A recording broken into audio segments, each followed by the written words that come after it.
ചെമ്പനിപ്പൂ സീരിയലിന്റെ ഇനി വരാൻ വേണ്ടി പോകുന്ന എപ്പിസോഡിന്റെ റിവ്യൂ വിശേഷമാണ് കേട്ടോ പറയുന്നത്. ഡെയിലി അപ്കമിംഗ് എപ്പിസോഡ് റിവ്യൂ കേൾക്കാൻ താല്പര്യമുണ്ടെന്നുണ്ടെങ്കിൽ നമ്മുടെ ചാനലൊന്ന് സബ്സ്ക്രൈബ് ചെയ്യും, വീഡിയോ ലൈക്ക് ചെയ്ത് കാണാൻ വേണ്ടി ശ്രമിക്കണേ. സച്ചി കാര്യങ്ങളെല്ലാം അറിഞ്ഞതിന് ശേഷം രേവതി വീട്ടിലില്ലെന്ന് മനസ്സിലാക്കിയിട്ട് രേവതിയെ കണ്ടിട്ട് വരാ എന്ന് പറഞ്ഞിട്ട് ഇറങ്ങുന്നുണ്ട്. കാണുന്നതൊക്കെ കൊള്ളാം, പക്ഷേ അവളെയും കൂട്ടിക്കൊണ്ട് ഇങ്ങോട്ട് വരരുത് എന്നുള്ള താക്കീത് നൽകിയിട്ടാണ് ചന്ദ്ര അവിടുന്ന് പറഞ്ഞു വിടാൻ വേണ്ടി ശ്രമിക്കുന്നത്. എന്നാൽ എന്റെ ഭാര്യ എവിടെയാണ് താമസിക്കേണ്ടത് എന്നുള്ള കാര്യമൊക്കെ ഞാനാണ് തീരുമാനിക്കുന്നതെന്ന് പറഞ്ഞിട്ട് സച്ചി അവിടുന്ന് ഇറങ്ങി പോകുന്നത്. അത് കഴിഞ്ഞതിന് ശേഷം കാണിക്കുന്നത് പോലീസുകാർ 3-4 പേര് ചേർന്നിട്ട് ശരത്ത് മോഷ്ടിക്കുന്ന ആ വീഡിയോ ഉണ്ടല്ലോ അത് കണ്ടുകൊണ്ടിരിക്കുകയാണ് കേട്ടോ. വീഡിയോ കാണുമ്പോൾ തന്നെ ആ പോലീസുകാർ പറയുന്നുണ്ട്, ഫസ്റ്റ് ടൈം മോഷ്ടിക്കുന്നത് പോലെ ഒന്നല്ല തോന്നുന്നത്, കോളേജ് പയ്യനാണല്ലോ, ചിലപ്പോൾ ചെറുപ്പം മുതലേ പോക്കറ്റ് അടി തുടങ്ങിയിട്ടുണ്ടാകും. വീഡിയോ കണ്ട ആൾക്കാർ മൊത്തം കമന്റ്സ് ഇട്ടിരിക്കുന്നത് പോലീസുകാരെ തെറി വിളിക്കുന്ന രീതിയിലാണ്. ഇവരെന്തിനാണ് നമ്മളെ തെറി വിളിക്കുന്നത്? ഈ CCTV ഫുട്ടേജിനകത്ത് ഡേറ്റ് വന്നിരിക്കുന്നത് 3-4 മാസങ്ങൾക്ക് മുമ്പുള്ള ഡേറ്റ് ആണ്. 3-4 മാസങ്ങൾക്ക് മുമ്പ് ആരെങ്കിലും മോഷണം പോയി എന്ന് പറഞ്ഞിട്ട് കംപ്ലൈന്റ് മറ്റോ വന്നിട്ടുണ്ടോ എന്നുള്ള കാര്യം ചോദിക്കുന്നുണ്ട്. പക്ഷെ അങ്ങനത്തെ ഒരു കംപ്ലൈന്റ് ഒന്നും ആ സ്റ്റേഷനിൽ റിപ്പോർട്ട് ചെയ്തിട്ടില്ല എന്നുള്ള കാര്യം അവർക്ക് തന്നെ മനസ്സിലാവുകയാണ്. എന്നാൽ ഇതിന്റെ പിന്നിൽ ഉറപ്പായിട്ട് മറ്റെന്തോ കാര്യമുണ്ട്. പിന്നെ 3-4 മാസങ്ങൾക്ക് ശേഷമാണല്ലോ ഈ വീഡിയോ റിലീസ് ചെയ്തിരിക്കുന്നത്. അതിന്റെ പിന്നില് എന്തായാലും അവന്റെ ശത്രുക്കൾ ആരെങ്കിലും തന്നെയായിരിക്കും. അതൊക്കെ ശരിയായിട്ടുള്ള കാര്യം തന്നെയാണ്. പക്ഷെ പബ്ലിക് ഇതിനെ കുറിച്ചൊന്നും ചിന്തിക്കില്ലല്ലോ. നമ്മള് ആക്ഷൻ എടുത്തില്ല എന്ന് മാത്രമല്ലേ അവര് പറയുള്ളൂ. ഈ വീഡിയോസ് എല്ലാവരും കണ്ടുകൊണ്ടിരിക്കുന്നുണ്ടല്ലോ, അതുകൊണ്ട് അധികാരികൾ ഉടനെ തന്നെ ഇതിന്റെ പേരിൽ ആക്ഷൻ എടുക്കാൻ വേണ്ടിയിട്ട് പറയും. അപ്പോഴേക്കും ആ പോലീസ് സ്റ്റേഷനിലെ മുതിർന്ന ഉദ്യോഗസ്ഥൻ വരുന്നുണ്ട് കേട്ടോ. വന്ന ഉടനെ തന്നെ അവിടെ നിൽക്കുന്ന പോലീസുകാരടുത്തൊക്കെ ചോദിക്കുന്നുണ്ട്, നിങ്ങൾ ഇപ്പൊ ഒരു വീഡിയോ നെറ്റില് വൈറലായിക്കൊണ്ടിരിക്കുന്നത് കണ്ടോ എന്ന്. അതേ സാർ, ഞങ്ങൾ കണ്ടു. എല്ലാവരും അതാണല്ലോ കണ്ടുകൊണ്ടിരിക്കുന്നത്. അതെ, മുകളിൽ നിന്ന് ഓർഡർ വന്നിട്ടുണ്ട്, എത്രയും വേഗം തന്നെ അതിനെതിരെ ആക്ഷൻ എടുക്കാൻ വേണ്ടിയിട്ട്. വീഡിയോയില് ഫേസ് ഒക്കെ കറക്റ്റ് ആയിട്ട് കാണിക്കുന്നുണ്ടല്ലോ. അവൻ ആരാണ് എന്താണെന്നുള്ള കാര്യമൊക്കെ അന്വേഷിച്ചിട്ട് അവനെ തൂക്കിയെടുത്തിട്ട് വരാനാണ് ഓർഡർ കൊടുക്കുന്നത്. ശരി സാറെന്ന് അവിടെയുള്ള പോലീസുകാർ പറയുന്നുണ്ട്. ഇപ്പോഴത്തെ രേവതിയുടെ വീട്ടിലാണ് കേട്ടോ കാണിക്കുന്നത്. രേവതിയും അതുപോലെ തന്നെ ലക്ഷ്മിയും ഇരുന്ന് ഭയങ്കര കരച്ചിലാണ്. ദേവു ആണെന്നുണ്ടെങ്കിൽ ലക്ഷ്മിയെ സമാധാനിപ്പിക്കാനൊക്കെ ശ്രമിക്കുന്നുണ്ട്. അമ്മ രാവിലെ മുതൽ ഒന്നും കഴിച്ചില്ല, ഇങ്ങനെ കരഞ്ഞോണ്ടിരിക്കല്ലേ, എന്തെങ്കിലും അസുഖം വരുന്നൊക്കെ പറയുകയാണെ. ഇനി എങ്ങനെയാണ് പുറത്തിറങ്ങിയിട്ട് തല ഉയർത്തി നടക്കുന്നത്? അമ്മയല്ലേ എന്ന് പറഞ്ഞിട്ട് നാട്ടുകാരെല്ലാരും പരിഹസിക്കില്ലേ എന്നൊക്കെ പറയുമ്പോഴേക്കും സച്ചി അങ്ങോട്ടേക്ക് ഓടി എത്തുന്നുണ്ടേ. സച്ചിയെ കണ്ട ഉടനെ തന്നെ രേവതി ആണെങ്കിൽ കെട്ടിപ്പിടിച്ച് കരയാണേ. രേവതി മതി, നിർത്ത്, കരയല്ലേ എന്ന് പറയാണേ. അപ്പോഴേക്കും ലക്ഷ്മിയാണെന്നുണ്ടെങ്കിൽ സച്ചി മോനെ ക്ഷമിക്കണം എന്ന് പറഞ്ഞിട്ട് കൈ കൂപ്പുന്നുണ്ട്. അമ്മ എന്തൊക്കെയാ ഈ പറയുന്നത്? ശരത്തിന്റെ കൈ ഒന്ന് ഒടിച്ച സമയത്ത് ഞാനും സച്ചി മോനെ തെറ്റിദ്ധരിച്ചിട്ട് ഒരുപാട് കാര്യങ്ങൾ പറഞ്ഞിട്ടുണ്ട്. എന്നാൽ ശരത് ചെയ്ത തെറ്റിന് സച്ചി അങ്ങനെ വിട്ടത് തന്നെ വലിയ കാര്യമാണ്. അങ്ങനെയൊന്നുമില്ല അമ്മയെന്ന് സച്ചി പറയുന്നുണ്ട്. അപ്പോഴും രേവതി കരഞ്ഞോണ്ടിരിക്കുമ്പോ രേവതി ഇനി ഒന്ന് കരയാതിരിക്കുന്ന സച്ചി ഇങ്ങനെ ഇടയിൽ പറയുന്നുണ്ട്, ഞങ്ങൾ എല്ലാവരും സച്ചിയേട്ടനെ തെറ്റിദ്ധരിച്ചു. ശരത്ത് ചെയ്ത ആ തെറ്റ് കാരണം സച്ചിയേട്ടനാണ് എല്ലാവരുടെ നിന്നും പഴി കേട്ടതും അതെല്ലാം സഹിച്ചിട്ട് ഒന്നും മിണ്ടാതെ നിന്നില്ലേ. തുടർന്ന് ലക്ഷ്മി പറയുന്നത്, അന്ന് സച്ചിയുടെ ബൈക്ക് മോഷ്ടിച്ച കാരണമാണ് ഇവരുടെ അച്ഛൻ ഇവരെ വിട്ടു പോയത്. എന്നാൽ ഇപ്പോഴാണെന്നുണ്ടെങ്കിൽ അവൻ ഇതും ചെയ്തു. എന്റെ ജീവൻ പോയി കഴിഞ്ഞു കഴിഞ്ഞാലും അവൻ ഒരിക്കലും തിരുത്തൊന്നും തോന്നുന്നില്ല.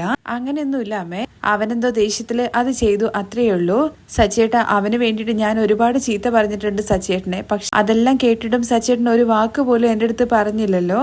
ഇതൊന്നും അറിയാതെയാണ് സച്ചിയേട്ടനെ ഞാൻ ചീത്ത വിളിച്ചതെന്നൊക്കെ പറഞ്ഞിട്ട് എന്നോട് ക്ഷമിക്കണം എന്നൊക്കെ പറഞ്ഞ് സച്ചിയുടെ കാലിൽ വീഴാൻ വേണ്ടി പോവാണ് കേട്ടോ രേവതി നീ എന്തൊക്കെയാ ഈ പറയുന്നത് എന്നുള്ള കാര്യം ചോദിച്ചുകൊണ്ട് രേവതിയെ ചേർത്ത് പിടിക്കുന്നുണ്ട്. അത് കഴിഞ്ഞ് എല്ലാവരോടും ആദ്യം കരയുന്നത് നിർത്താൻ വേണ്ടി പറയാണ്. ഈ വിഷയം പുറത്തറിഞ്ഞു കഴിഞ്ഞു കഴിഞ്ഞാല് ഞങ്ങളുടെ കുടുംബത്തിന്റെ അപമാനവും അതുപോലെ തന്നെ വീട്ടിൽ പിന്നെ എനിക്ക് ജീവിക്കാൻ വേണ്ടി പറ്റില്ല എന്നുള്ള കാര്യമൊക്കെ അറിയാവുന്നത് കൊണ്ടല്ലേ സച്ചേട്ടൻ ഈ കാര്യങ്ങളെല്ലാം മറച്ചു വെച്ചത്.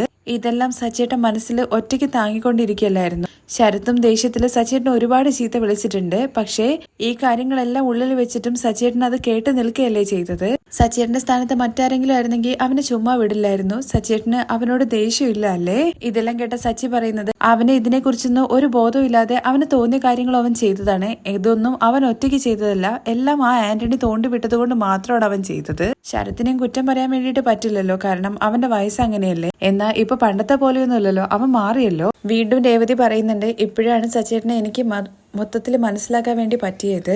സച്ചേട്ടന്റെ ഫോണ് കാണാതായ സമയത്ത് സച്ചേട്ടൻ എന്തോരം പ്രയാസപ്പെട്ടു എന്നുള്ള കാര്യം എനിക്ക് മനസ്സിലായി. അപ്പോഴേ എനിക്ക് തോന്നിയിട്ടുണ്ടായിരുന്നു ഫോണ് കാണാത്തതിന്റെ പേരിൽ ഒരിക്കലും സച്ചേട്ടൻ ഇത്രയും വിഷമിക്കില്ല എന്നുള്ള കാര്യം. ആ വീഡിയോ പുറത്ത് വന്നു കഴിഞ്ഞു കഴിഞ്ഞാൽ ഉണ്ടാവുന്ന ഭവിഷ്യത്തുകളെ ഓർത്തിട്ടാണ് സച്ചേട്ടൻ അത്രയും വേദനിച്ചതെന്നുള്ള കാര്യം എനിക്ക് ഇപ്പോഴാണ് മനസ്സിലായത്.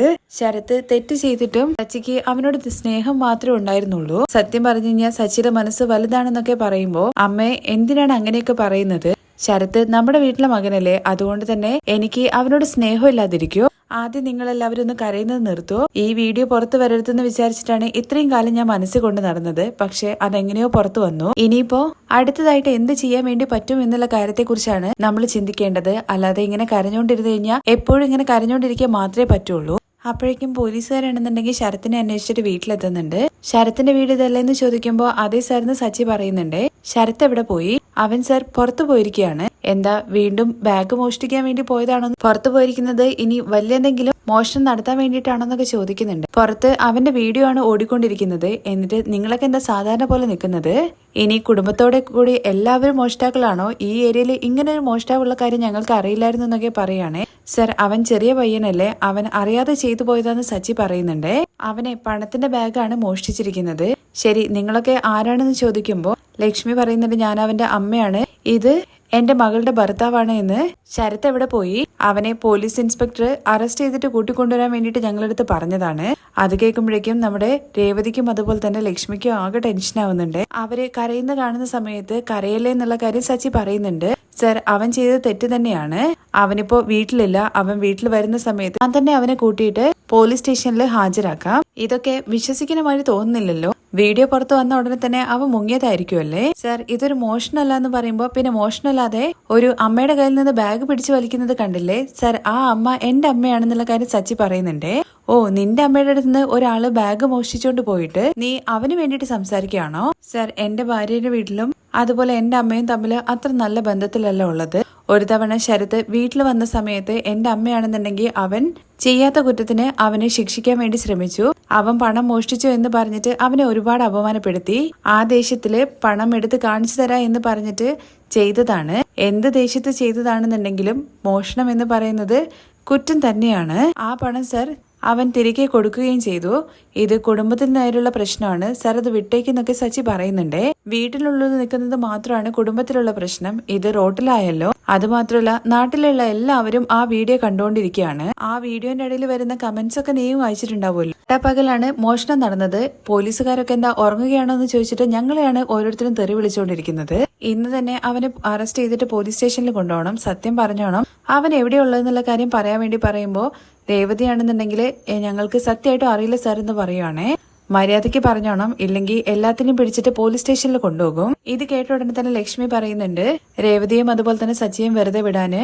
ആ പാവിയെ പ്രസവിച്ചത് ഞാനാണ്, എന്നെ വേണമെങ്കിൽ നിങ്ങൾ പോലീസ് സ്റ്റേഷനിലേക്ക് കൊണ്ടുപോയിക്കോളൂ എന്ന് പറയാണേ. അമ്മേ ഞാൻ സംസാരിക്കാം, അമ്മ ഒന്നും മിണ്ടാതിരിക്കുക എന്നുള്ള കാര്യം ലക്ഷ്മിയുടെ അടുത്ത് പറയുകയാണേ. സർ അവൻ എന്തായാലും ഇവിടെ ഇല്ല, അവൻ എന്തായാലും ഇങ്ങോട്ട് വരുമല്ലോ, അപ്പോ ഞാൻ തന്നെ അവനെ സ്റ്റേഷനിൽ കൊണ്ടുവന്നോളാം. സർ ഞാൻ തന്നെ വന്നിട്ട് എഴുതി തരാം ഇത് കുടുംബ പ്രശ്നമാണ് എന്നുള്ള കാര്യം കൂടി. നിങ്ങൾ എഴുതി തന്ന പോരാ, ആരുടെ പണമാണോ മോഷ്ടിച്ചത് അവര് വന്നിട്ട് എഴുതി തരണം ഇത് കുടുംബ പ്രശ്നമാണ് എന്നുള്ള കാര്യം. ശരി സർ ഞാൻ തന്നെ അവരെ കൊണ്ട് എഴുതിപ്പിച്ച് കൊണ്ടുവരാ എന്നുള്ള കാര്യം സച്ചി പറയുന്നുണ്ട് കേട്ടോ. അത് നീ തീരുമാനിച്ച പോരാ, ഞങ്ങൾ ചെന്നിട്ട് ഇൻസ്പെക്ടർ അടുത്ത് പറയും, അദ്ദേഹമാണ് അത് തീരുമാനിക്കേണ്ടത്. അവനെ നിങ്ങൾ ഒളിപ്പിച്ചു വെക്കുകയോ അല്ലെങ്കിൽ എങ്ങോട്ടെങ്കിലും ഓടിപ്പോയി കഴിഞ്ഞു കഴിഞ്ഞാല് കേസ് കുറച്ചുകൂടി സ്ട്രോങ് ആകും. അവനായിട്ട് വന്ന് സറണ്ടർ ആയി കഴിഞ്ഞു കഴിഞ്ഞാല് പ്രശ്നങ്ങൾ കുറച്ച് കുറയും. അത് മനസ്സിലാക്കിക്കൊള്ളാൻ വേണ്ടി പറഞ്ഞിട്ടാണ് പോലീസുകാർ അവിടുന്ന് പോകുന്നത്. ശരിയെന്ന് സച്ചി അതിന് മറുപടിയും കൊടുക്കുന്നുണ്ട്. അത് കഴിഞ്ഞ് ലക്ഷ്മിയാണെന്നുണ്ടെങ്കിൽ രേവതിയുടെ അച്ഛന്റെ ഫോട്ടോന്റെ അരികിലേക്ക് ചെന്നിട്ട് ഇങ്ങനെ പറയുന്നുണ്ട്, അവൻ ചെയ്ത പണി കണ്ടില്ലേ, ഒരു തവണ അവൻ മോഷ്ടിച്ചിട്ട് നിങ്ങളെ കൊണ്ടുപോയിട്ട് സ്റ്റേഷനിൽ ഇരുത്തിയിട്ട് നിങ്ങളുടെ ജീവൻ എടുത്തു. ഇപ്പോ ഞങ്ങളോടും അതേ കാര്യം തന്നെയാണ് അവൻ ചെയ്തുകൊണ്ടിരിക്കുന്നത്.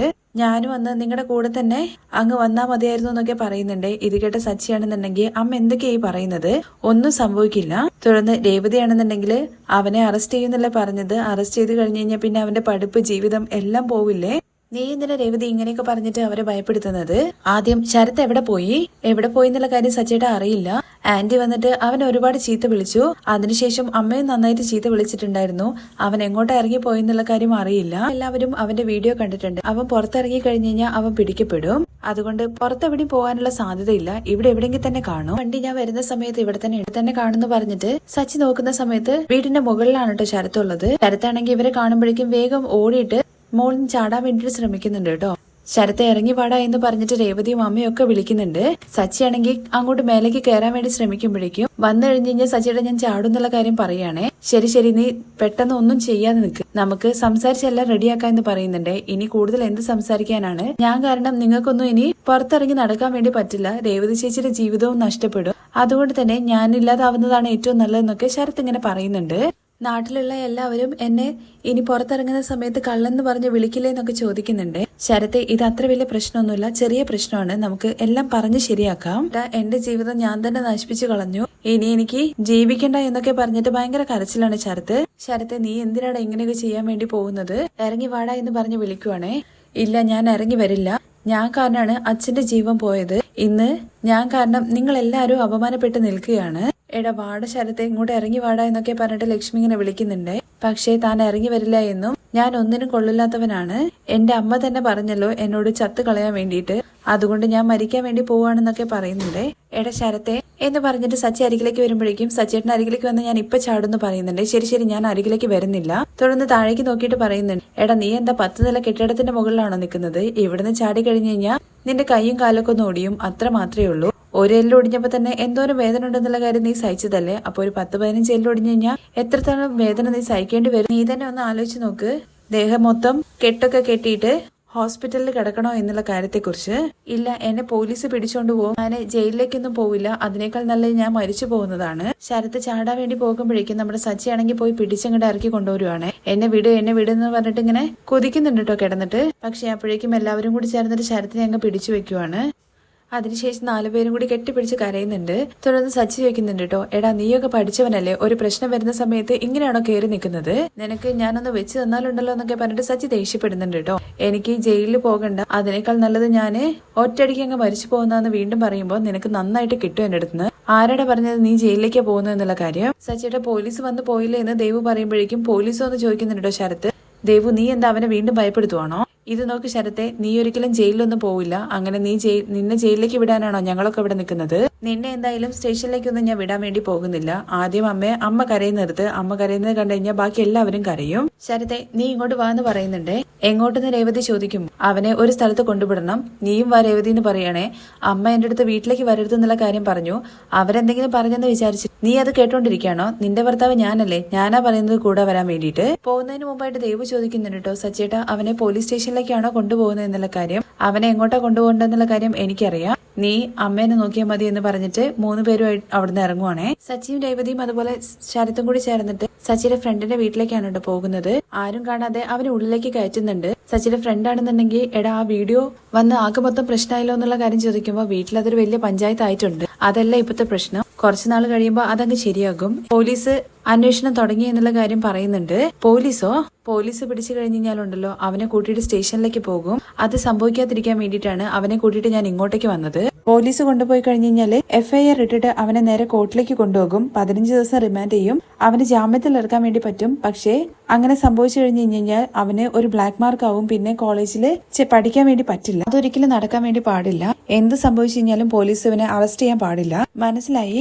പോലീസ് അവന്റെ മേലിൽ കേസ് എടുക്കാൻ വേണ്ടി പാടില്ല, അവൻ ഇവിടെ നിർത്തണം, അത്രയല്ലേ ഉള്ളൂ. അതെ, അതാണ് എനിക്ക് നിന്റെ അടുത്ത് പറയാനുള്ളത്. നിനക്ക് ബുദ്ധിമുട്ടാവില്ലല്ലോ എന്ന് ചോദിക്കുമ്പോ എന്ത് ബുദ്ധിമുട്ടാടാ? രേവതി എന്റെ സിസ്റ്ററാണ്, അപ്പോ അവളുടെ അനിയൻ എന്ന് പറയുന്നത് എന്റെ അനിയനും കൂടിയല്ലേ, നീ ഒന്നുകൊണ്ട് ഭയപ്പെടണ്ട, അവൻ ഇവിടെ സുരക്ഷിതനായിട്ട് ഇരിക്കുന്നു പറയാണ്. ശരത്തിനെ അങ്ങനെ അവിടെ നിർത്തിയിട്ട് സച്ചിൻ രേവതിയും പോകുന്നതിന് മുമ്പായിട്ട് ശരത്തിന്റെ അടുത്ത് ഫോൺ ഓൺ ആക്കരുത്, എന്തെങ്കിലും നിന്റെ അടുത്ത് കാര്യം പറയാനുണ്ടെന്നുണ്ടെങ്കിൽ ചില ഫ്രണ്ടിനെ വിളിച്ചിട്ട് അറിയിച്ചോളാം എന്ന് പറയുന്നുണ്ട്. ഒരു കാരണവശാലും പുറത്തിറങ്ങരുത്, പോലീസ് തപ്പേ ഒരിക്കലും ഇവനെ കിട്ടാൻ പാടില്ല എന്നൊക്കെ സച്ചി പറയുന്നുണ്ട്. ശരി, അതൊക്കെ ഞാൻ നോക്കിക്കോളാം എന്ന് പറഞ്ഞ് അവരവിടെ നിന്ന് ഇറങ്ങുവാണ് കേട്ടോ ചെയ്യുന്നത്. തുടർന്ന് സച്ചി രേവതിയും കൂടി കാറിൽ ഇങ്ങനെ പോയിക്കൊണ്ടിരിക്കുമ്പോ നീ കൂടുതലായിട്ട് ആലോചിച്ചിട്ട് മനസ്സ് വിഷമിപ്പിക്കണ്ട, സച്ചേട്ടൻ ശരത്തിനെയും കൂട്ടിയിട്ട് അവിടെ നിന്ന് ഇറങ്ങുന്ന സമയത്ത് ഞാൻ വിചാരിച്ചിരുന്നു എങ്ങോട്ടാണ് കൊണ്ടുപോകുന്നത് എന്നുള്ള കാര്യത്തെക്കുറിച്ച്.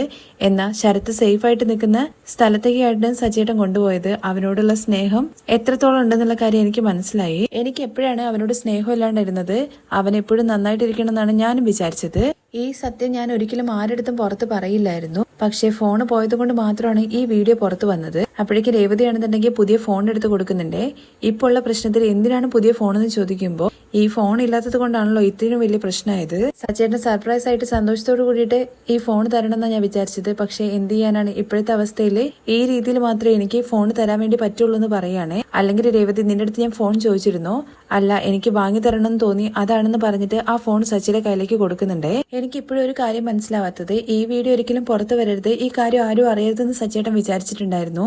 അതിനു വേണ്ടിയിട്ടാണ് ഇത്രയും കാലം നിന്നത്. പിന്നെ എന്തുകൊണ്ടാണ് സച്ചേട്ടൻ ആ വീഡിയോ ഡിലീറ്റ് ചെയ്യാതിരുന്നത്? അന്ന് തന്നെ ആ ഡിലീറ്റ് ചെയ്തുകൂടായിരുന്നോ വീഡിയോ എന്ന് ചോദിക്കുന്നുണ്ട്. അങ്ങനെ ചെയ്യണമെന്ന് തന്നെയാണ് ഞാനും വിചാരിച്ചത്. പക്ഷേ എന്റെ അടുത്ത് മഹേഷാണ് പറഞ്ഞത് അവൻ വീണ്ടും തെറ്റ് ചെയ്യാതിരിക്കാൻ വേണ്ടിയിട്ട് അവനൊരു ഭയം ഉണ്ടാവല്ലോ ഈ വീഡിയോ എന്റെ കയ്യിലുണ്ട് എന്നുള്ള കാര്യം. അത് മാത്രമല്ല നമ്മൾ നേരിട്ട് തന്നിട്ട് അവൻ്റെ അടുത്ത് വരട്ടുന്ന സമയത്ത് ഈ വീഡിയോ കയ്യിലുണ്ടാകുമ്പോൾ അത് കുറച്ചുകൂടി ബലമാവുമല്ലോ എന്നൊക്കെ വിചാരിച്ചിട്ടാണ് അന്ന് വീഡിയോ ഡിലീറ്റ് ചെയ്യാതിരുന്നത്. കാരണം നിന്റെ അനിയൻ ഒരിക്കലും എന്റെ വാക്കുകൾ കേൾക്കില്ലായിരുന്നല്ലോ. അന്ന് അതെല്ലാം കേട്ടപ്പോൾ എനിക്കും ശരി എന്നുള്ള കാര്യമാണ് തോന്നിയത്. അപ്പോഴേ ഞാനത് ഡിലീറ്റ് ചെയ്യണമായിരുന്നു. ഇപ്പോൾ അത് തന്നെ വലിയൊരു പ്രശ്നമായി മാറി. ഇപ്പൊ അത് പുറത്തു വരാനുള്ള സമയമായി. അങ്ങനെ വരണമെന്നുണ്ടാകും, അതുകൊണ്ടാണ് വന്നതെന്നൊക്കെ രേവതി പറയുന്നുണ്ട്. രേവതി, എനിക്ക് ഒരു കാര്യം മനസ്സിലാവാത്തത്, എന്റെ കയ്യിൽ ഫോൺ ഉള്ളിടത്തോളം കാലം ആ വീഡിയോ പുറത്തു വന്നില്ല.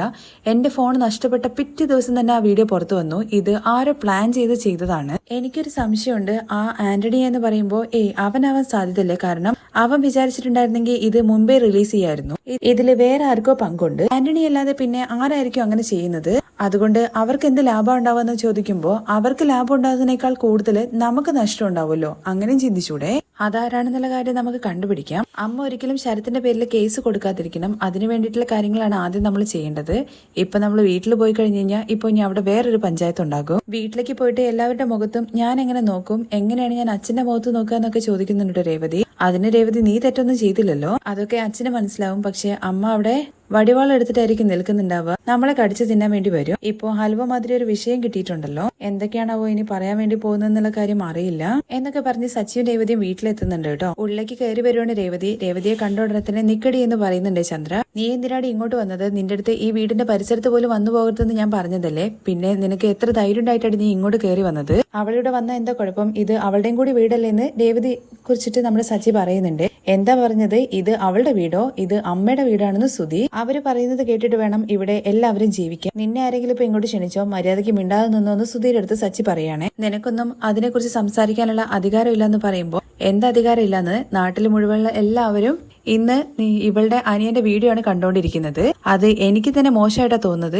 എന്ത് നിനക്ക് മോശമാണെന്നോ? നാട്ടിലെ എല്ലാവരും വിളിച്ചു കൂട്ടിയിട്ട് കല്യാണ മണ്ഡപത്തിൽ നിന്ന് ഓടിപ്പോയവനല്ലേ നീ? അന്ന് ഈ കുടുംബം മൊത്തം അപമാനപ്പെട്ടിട്ടായിരുന്നു നിന്നിട്ടുണ്ടായിരുന്നത്. അത്രയും വലിയ കാര്യം ചെയ്തിട്ട് നീയാണോടെ വലിയ വർത്താനം പറയുന്നത്? അപ്പോഴേക്കും ചന്ദ്രമതി ചാടി വീഴുന്നുണ്ട്. എന്തിനാണ് അവന്റെ അടുത്ത് അങ്ങനെയൊക്കെ സംസാരിച്ച് ദേഷ്യപ്പെടുന്നത്? ഒരു മോഷ്ടാക്കളുടെ കുടുംബത്തിൽ നിന്ന് ഒരുത്തി ഈ വീട്ടിൽ കയറി പോകരുത്. പണം മോഷ്ടിച്ചും കൊണ്ട് ഓടിപ്പോയവനല്ലേ ഇവനെന്തിനാ പിന്നെ നിങ്ങൾ വീട്ടിൽ കയറ്റിയത്? അവന് അധികാരമുള്ള പണമാണ് അവൻ എടുത്തതെന്ന് ചന്ദ്ര പറയുന്നുണ്ട്. ഞങ്ങളുടെ പണത്തിൽ അവൻ എന്ത് അധികാരം ഉള്ളത്? നിന്റെ അളിയൻ എന്റെ കയ്യിൽ നിന്നാണ് പണം മോഷ്ടിച്ചത്. മൊത്തത്തിൽ എല്ലാവരും കൂടി ചേർന്നിട്ടാണ് ഈ മോഷണം നടത്തിയത്. ഇത് നോക്ക്, അവൻ തെറ്റ് ചെയ്തിട്ടുണ്ട്, ഇല്ലാന്ന് ഞാൻ ഒരിക്കലും പറയുന്നില്ല. പക്ഷെ കുടുംബത്തെ കുറിച്ച് പറയുന്ന പണിയുണ്ടല്ലോ, അത് നിർത്തിക്കോണം. പിന്നെ വലിയ റോയൽ കുടുംബമല്ലേ, മോഷ്ടാക്കളുടെ കുടുംബമല്ലേ ഇത്? ഇനിയും എവിടുന്നൊക്കെയാണ് മോഷ്ടിച്ചതെന്നുള്ള കാര്യം അറിയില്ല. ആദ്യം ഞാൻ പറയുന്ന കാര്യം നിങ്ങൾ കേൾക്കുമെന്നുള്ള കാര്യം ചോദിക്കുമ്പോൾ നീ പറയുന്നത് എന്തിനാണ് ഞാൻ കേൾക്കുന്നതെന്ന് ചോദിക്കുകയാണ് ചന്ദ്ര. നിങ്ങൾ കേൾക്കേണ്ട കാര്യമൊന്നുമില്ല, ഞാൻ അച്ഛനടുത്ത് സംസാരിച്ചോളാം. എടാ നിക്കടാ എന്ന് പറഞ്ഞിട്ട് ചന്ദ്ര തടയാൻ വേണ്ടി ശ്രമിക്കുന്നുണ്ടെങ്കിലും രേവതിയെ കൂട്ടിയിട്ട് ഉള്ളിലേക്ക് വരുവാണ്. എന്നിട്ട് അച്ഛൻ്റെ അരികിൽ ചെന്നിട്ട് അച്ഛൻ ന്യായസ്ഥനാണ്. അച്ഛൻ നടന്ന കാര്യം എന്താന്നുള്ള കാര്യം ഞാൻ പറയാന്ന് പറയുമ്പോഴേക്കും